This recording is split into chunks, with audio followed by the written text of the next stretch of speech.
હવે થોડું quick revision કરી લઈએ તો 3D માં આપણે 5 ખાના દોરવાના, S માં 1 ખાનું, P માં તો 3 ખાના દોરવાના.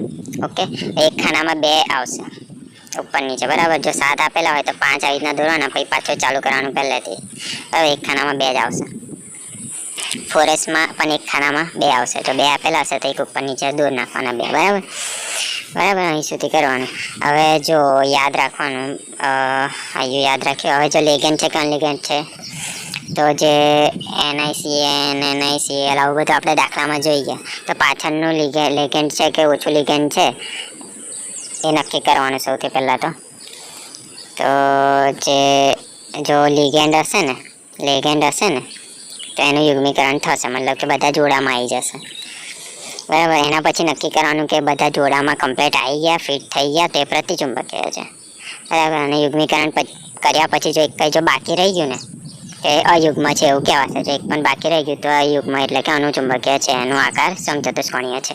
હવે જો કોઈ ઓછું લેગેન્ડ હશે તો આ એવું ને એવું રાખવાનું, એનું યુગ્મીકરણ નહીં થાય, બરાબર. યુગ્મીકરણ નહીં થાય એના પછી જો બધા જોડામાં રહ્યા તે પ્રતિચુંબકીય છે, બરાબર. અને એના પછી જો એક પણ બાકી રહ્યું તો અયુગ્મ છે, મતલબ કે અનુચુંબકીય છે, એવું યાદ રાખવાનું. કયું લેગેન્ડ છે કયું ઓછું લેગેન્ડ છે યાદ રાખવાનું. તો લેગેન્ડમાં CN NH3 CO4 CO આપેલું હોય તો એ લેગેન્ડ છે અને એમાં યુગ્મીકરણ થશે. અને F6Cl H2 આપેલું હોય તો ઓછું લેગેન્ડ છે, એમાં યુગ્મીકરણ નહીં થાય, બરાબર. તો આવી રીતે દાખલા બધા ગણવાના છે, મતલબ કે સમજાવવાનું છે. દાખલો ના કહેવાય, એને સમજાવવાનું આ જાતે કરવાનો છે. તો કે COF6 છે અનુચુંબકીય છે અને NiCN4 એ પ્રતિચુંબકીય છે. આગળ જેવું કર્યું એવું જ કરવાનું છે, સમજાવી દઉં છું મેં.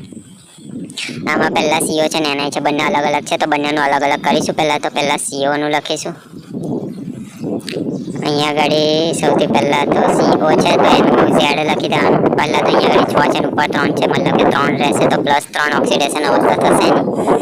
+3 ઓક્સિડેશન અવસ્થા થશે, મતલબ કે CO નું પહેલાં Z લખીને એની ઇલેક્ટ્રોનની રચના લખવાની. પણ મારે કોની જોઈએ છે +3 ની, તો CO +3 ની લખીશું 3 બાદ કરીને. પછી એનું રચના દોરવાની આવી રીતે, બરાબર. દોરીશું. Dની ઉપર જેટલા હશે આ બોક્સમાં દોરવાના, બરાબર છે. હવે જો આ પાછળવાળું છે F6 એ શું છે, લિગેન્ડ ઓછું લિગેન્ડ છે, મતલબ કે એનું યુગ્મીકરણ નહીં થાય, મતલબ કે જેવું છે એવું જ આપણે રવા દઈશું. આ જેવું છે એવું રવા દઈશું તો એમાં જોવાનું કે બધા જોડામાં છે કે એકાદ બાકી રહે છે. જો બધા જોડામાં છે તો યુગ્મ હશે તો એને કહીશું આપણે પ્રતિચુંબકીય. અને જો એક પણ જો બાકી રહી ગયું, એકલું રહી ગયું કોક, તો એને અયુગ્મ કહેવાશે. એટલે એ શું થશે, અનુચુંબકીય. પરથી યાદ રાખવાનું, અનુચુંબકીય, બરાબર. તેવી રીતે સાબિત કરવાનું આવ્યું. આ સાબિત થઈ જાય, બરાબર. થઈ જશે આવી રીતે સાબિત. પછી બીજા નંબર, બીજું શું આપેલું છે, NiCN4 2 હવે 4 અને 2 છે તો 4 - 2 કેટલા થાય, 2, મતલબ કે +2 ઓક્સિડેશન અવસ્થા થઈ. મતલબ કે પહેલાં NI નું Z લખીને એની રચના લખવાની, પછી +2 માટે, મતલબ કે NI +2 માટે લખી દેવાનું 2 - કરીને, પછી એને દોરી નાખવાનું. જેટલા D આપેલા હોય એટલા એરો દોરવાના. પાછળ શું છે, CN4 શું છે, લેગેન્ડ છે. તો એ પ્રબળ લેગેન્ડ હોય એનું મતલબ કે યુગ્મીકરણ થશે, મતલબ કે બધા જોડામાં આવી જશે. પછી જોવાનું કે બધા જો કમ્પ્લીટ જોડામાં આવી ગયા, કોઈ પણ એકલું બાકી નહીં, મતલબ કે યુગ્મ છે. જો યુગ્મ છે તો શું છે, પ્રતિચુંબકીય. પણ જો કોઈ પણ આના પછી કોઈ પણ એકલું રહી ગયું એનો મતલબ કે અયુગ્મ છે એટલે શું છે, અનુચુંબકીય છે. પરથી યાદ રાખવાનું, અનુચુંબકીય છે. ઓકે, તો આવી રીતે આ દાખલો સોલ્વ કરવાનો છે. જાતે ટ્રાય કરજો, આવડશે ને આવડશે જ, બરાબર છે. અહીંયા આગળ આપણે પહેલાં તો 6 - 3 કર્યું, +3 આવ્યું, એનું દોર્યું. પછી આ લિગેન્ડ ઓછું લિગેન્ડ હતું, મતલબ કે યુગ્મીકરણ ના થયું તો જેવું હતું એવું જ રાખ્યું. જો એમાં બધા જોડામાં હશે તો પ્રતિચુંબકીય, જો એમાં એક પણ બાકી રહી ગયું તો એ અનુચુંબકીય. આની અંદર પણ એવું કર્યું, પહેલાં દોર્યું NI નું, CN4 એ લિગેન્ડ હતું, મતલબ કે યુગ્મીકરણ કર્યું. જો બધા જોડામાં રહ્યા તો એ યુગ્મ બન્યું. અને જો કોઈ એકલું રહી ગયું, યુગ્મ હોય તો પ્રતિચુંબકીય, અને જો કોઈ એકલું રહી જાય તો એ અયુગ્મ કહેવાય. એટલે અનુચુંબકીય, બરાબર.